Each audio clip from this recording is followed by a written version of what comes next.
Listeners, Masum ভাই নামক একজন ব্যক্তি ঘটনাটি বর্ণনা করেন। তিনি তার মায়ের কাছ থেকে ঘটনাটি শোনেন। ঘটনাটি বৃহত্তর নোয়াখালীর লক্ষ্মীপুর জেলার খিদিরপুর নামক একটি গ্রামের। ওই গ্রামে অনেকগুলো খাল ছিল, তেমনি একটি বিশাল এবং গভীরতম খালের চারদিকে অসংখ্য সুপারি গাছ ছিল। আর সুপারি গাছগুলো পাহারা দেওয়ার জন্য খালের উপর পানির উপরে একটি ছোট ঘর তৈরি করা হয়। এর মধ্যে একজন, যাকে কেন্দ্র করে এই ঘটনা, তার নাম হচ্ছে রফিক। রফিক যখন রাত্রে পাহারা দিতেন, তার সাথে আরো একজন ব্যক্তি ছিলেন তখন সেখানে। গভীর রাতে তিনি সুপারি গাছের ভেতর থেকে ঝুম ঝুম ঝুম একটি শব্দ শুনতে পেতেন। একদিন, দুদিন, শুনতে শুনতে 7 দিনের দিন তিনি ঘটনাটি বুঝতে পারেন। ওই 7 দিনের দিন ঝুম ঝুম শব্দকারী সেই অদৃশ্য জিনিস তার সামনে এসে হাজির হয়।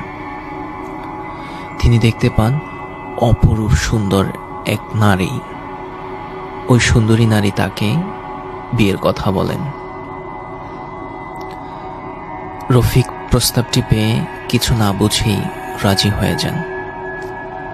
তখন ওই নারী মুহূর্তের মধ্যেই একজন কাজীকে উড়িয়ে নিয়ে আসেন এবং তাদের বিয়ে সম্পন্ন হয়। বিয়ের পরে তিনি তার স্ত্রীকে নিয়ে বাড়ি যান। গ্রামের মানুষ রফিকের স্ত্রীকে দেখতে আসেন, কিন্তু কেউই রফিকের স্ত্রীকে দেখতে পান না। শুধু রফিক ও তার পরিবারের লোকজন শুধুমাত্র তার স্ত্রীকে দেখতে পেতেন। মাঝে মাঝে তার পরিবারও তাকে দেখতে পেতেন না।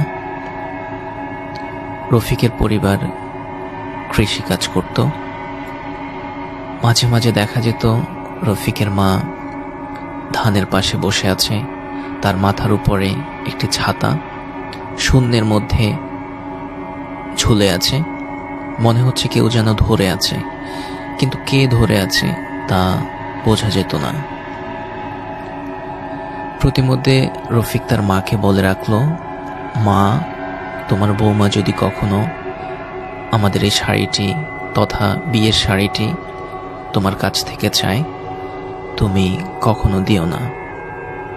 এটা তোমার কাছে আমার আমানত রইল। তখন তার মা বলে, ঠিক আছে, আমি দেব না। বেশ স্বাভাবিকই কাটছিল তাদের জীবন। এর মধ্যে ঘটে এক অপ্রত্যাশিত ঘটনা। একদিন রফিক বাড়িতে ফিরতে দেরি হয়। তার বাড়িতে আসতে আসতে সন্ধ্যার পর হয়ে যায়। এর মধ্যে রফিকের স্ত্রী রফিকের মায়ের কাছে গিয়ে তার শাড়িটি চেয়ে বসে। রফিকের মা প্রথমে দিতে রাজি না হলেও পরে তার গর্জনমুখী চাওয়া দেখে তিনি শাড়িটি দিতে বাধ্য হন।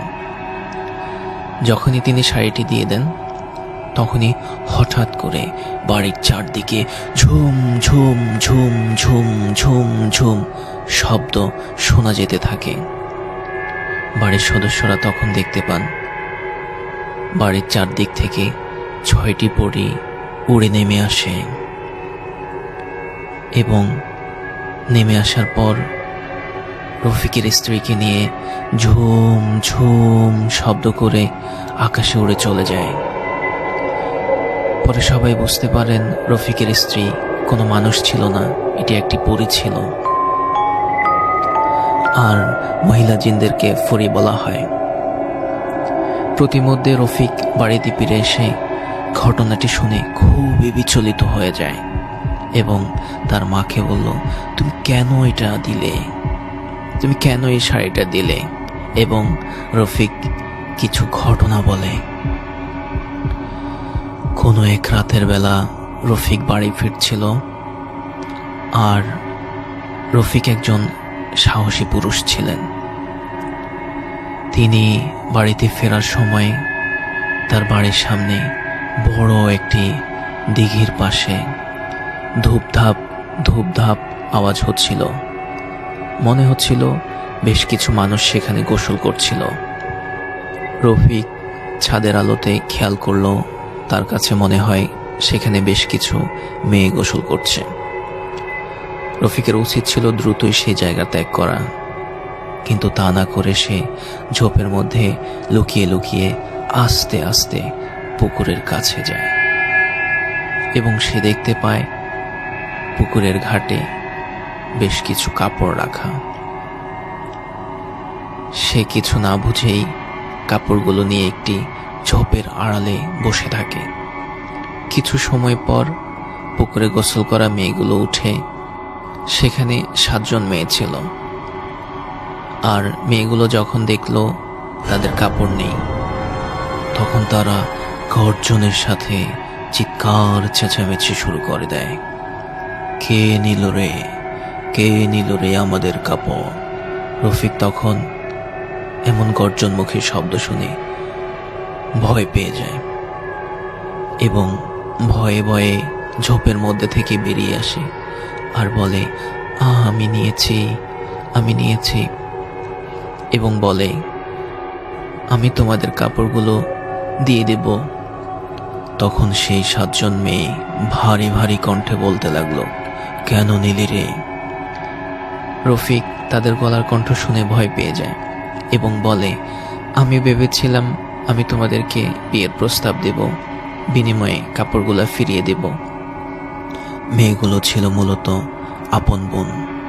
তার মধ্যে সবচেয়ে যে ছোট ছিল সে কোনো ভাবনা ছাড়াই বেখেয়ালে রাজি হয়ে যায় এবং রফিককে বলে, দাও কাপড়গুলো।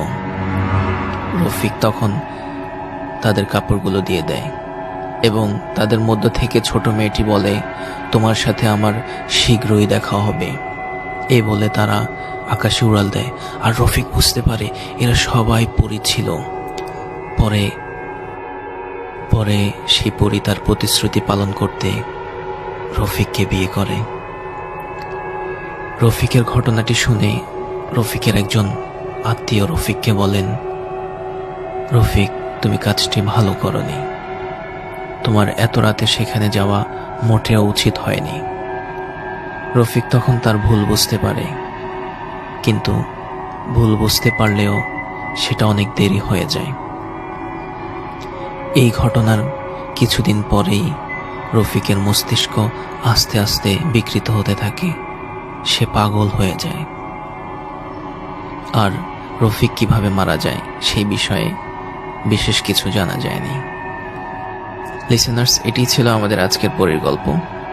যদি আমাদের ঘটনাটি আপনাদের কাছে একটু পরিমাণও ভালো লাগে, আমাদের ভিডিওতে একটি লাইক দিবেন এবং যে আমাদের চ্যানেলটি সাবস্ক্রাইব করবেন।